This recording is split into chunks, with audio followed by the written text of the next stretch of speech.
بسم اللہ الرحمن الرحیم۔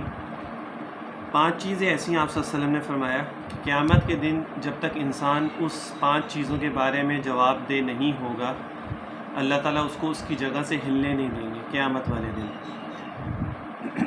اور وہ 5 چیزیں جو انسان کی پوری زندگی ہے، وہ 5 چیزیں جو ہیں، اب جب تک اس کے بارے میں جواب دہ نہیں ہوگا، بتائے گا نہیں، تب تک اللہ تعالیٰ اس کو اس کی جگہ سے ایک قدم بھی آگے بڑھنے نہیں دیں گے۔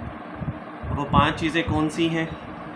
عمر کن کاموں میں گزاری؟ سب سے پہلی عمر جو ہے وہ کن کاموں میں گزاری؟ یہ زندگی جو اللہ تعالیٰ کی زندگی ہے، اللہ تعالیٰ نے انسان کو دنیا میں جو بھیجا وہ اپنے لیے بھیجا ہے، نہ کہ انسان کی اپنی مرضی کی زندگی گزارنے کے لیے بھیجا ہے۔ اللہ تعالیٰ نے جو دنیا میں بھیجا اپنے احکامات کو پورا کرنے کے لیے، اللہ تعالیٰ کی جو وحدانیت ہے، لا الہ الا اللہ، اس کو آگے لوگوں تک پھیلانے کے لیے، جو نبیوں کا بھی کام یہی تھا، ٹھیک ہے نا، کہ ایک اللہ ہے اور اس کے ساتھ کوئی شریک نہیں ہے۔ یہ سب سے مین میسج ہے پوری دنیا میں پھیلانے کے لیے، جس کے لیے اللہ تعالیٰ نے دنیا میں انسان کو بھیجا۔ ادروائز انسان کا کوئی مطلب نہیں ہے دنیا میں آنے کا، اور اگر عبادت ہی خالی مقصد ہے، یعنی صرف عبادت کے لیے اللہ تعالیٰ، تو وہ تو آلریڈی وہ سبھی کر رہے تھے اگر کوئی اور مقصد ہوتا تو انسان کو دنیا میں بھیجنے کا صرف مقصد یہ تھا کہ ایک اللہ کی عبادت کرے اور اللہ تک، لوگوں تک اللہ کا پیغام جو ہے، اس کی وحدانیت کا، وہ لوگوں تک پھیلائے، بس جو نبی آ کے کرتے تھے، ٹھیک ہے۔ تو یہ سب سے پہلا سوال، عمر کن کاموں میں گزاری؟ کہ آیا اپنی مرضی سے زندگی گزاری یا پھر اللہ تعالیٰ کے بتائے ہوئے راستے کے اوپر زندگی گزاری؟ جوانی کیسے گزاری؟ کیونکہ جوانی کی عبادت اللہ تعالیٰ کو سب سے زیادہ پسند ہوتی ہے۔ اس کے اندر کیونکہ انسان جو ہے وہ ہر طریقے سے صحیح ہوتا ہے، تندرست بھی ہوتا ہے، طاقت بھی زیادہ ہوتی ہے، کمزوری نہیں ہوتی ہے، کیونکہ وہ یہ درمیانہ حصہ ہوتا ہے نا زندگی کا، جوانی جو ہوتی ہے، نہ بچپنا ہوتا ہے نہ بڑھاپا ہوتا ہے، تو اس میں انسان کے اندر طاقت، جان، یہ سب کچھ چیزیں ہوتی ہیں، تو اس میں انسان عبادت بھی زیادہ کرتا ہے۔ تو اس لیے اللہ تعالیٰ کو جوانی کی عبادت انسان کی جو ہے وہ زیادہ پسند ہوتی ہے۔ گناہ کرنے کا بھی سب سے زیادہ اسی کے اندر ہوتا ہے، اسی ایج میں ہوتا ہے، کیونکہ ہر چیز زیادہ ہوتی ہے، شباب میں بھی، اور ہر چیز مطلب یہ ہوتی ہے۔ تو اس لیے اللہ تعالیٰ نے دوسرا سوال جو ہوگا یہ ہوگا، جوانی کس طرح گزاری؟ آیا دین کے اوپر چلتے ہوئے گزاری یا عیاشی کرتے ہوئے اپنی مرضی کی زندگی گزارتے ہوئے گزاری؟ تیسری، مال کہاں سے آیا یا مال کہاں سے کمایا؟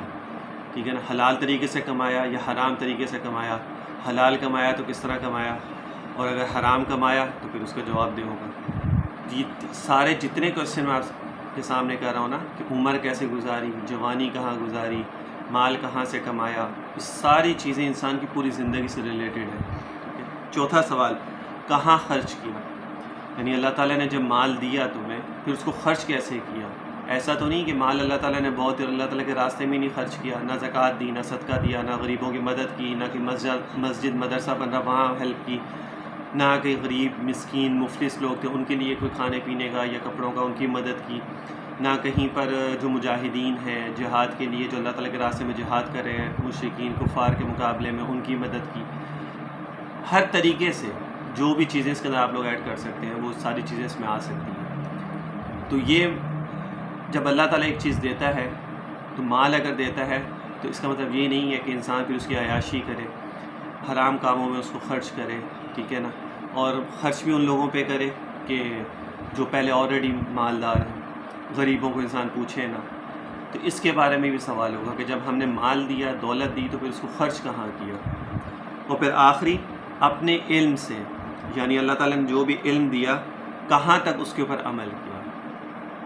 جو چیز تمہیں اللہ تعالیٰ نے علم کے طور پر دی، تو اس کے اوپر عمل کہاں تک کیا؟ اور اگر نہیں دیا تو اس کو پھر سیکھا کیوں نہیں علم کو؟ دیکھو، دنیا میں آنے کا مقصد تو میں نے آپ لوگوں کو بتا دیا، پھر اس کے بعد دنیا میں آنے کا مقصد یہ بھی کہ دین بھی سیکھنا ہے۔ جیسے صحابہ جو آپ صلی اللہ علیہ وسلم سے دین سیکھا کرتے تھے، دین سیکھنے کا مطلب یہ ہے کہ اس کو سیکھنا اور پھر آگے لوگوں کو سکھانا۔ وہ دین کیا ہے؟ تعلیمات قرآن ہے، اہل بیت ہے، صحابہ کرام ہے، ان کی تعلیمات کے اوپر عمل کرنا، ان کی زندگی کے اوپر عمل کرنا، سیرت کے اوپر عمل کرنا، یہ اصل دین ہے، ٹھیک ہے نا، جو ان سب نے آپ صلی اللہ علیہ وسلم سے سیکھا ہے۔ تو ان کے اوپر عمل کرنا تو آپ سے ان کی زندگی کے اوپر عمل کرنا ہے۔ تو علم جو بھی سیکھو، جتنا بھی سیکھو، پھر اس کے اوپر عمل کتنا ہو رہا ہے۔ اب ایک چیز کا پتہ ہے ہمیں کہ یار یہ چیز ٹھیک ہے یا نہیں ٹھیک ہے، یا جائز ہے ناجائز ہے، حلال ہے یا حرام ہے، اس کے اوپر ہم کتنا عمل کریں، ٹھیک ہے نا، تو اس کے بارے میں بھی سوال ہوگا۔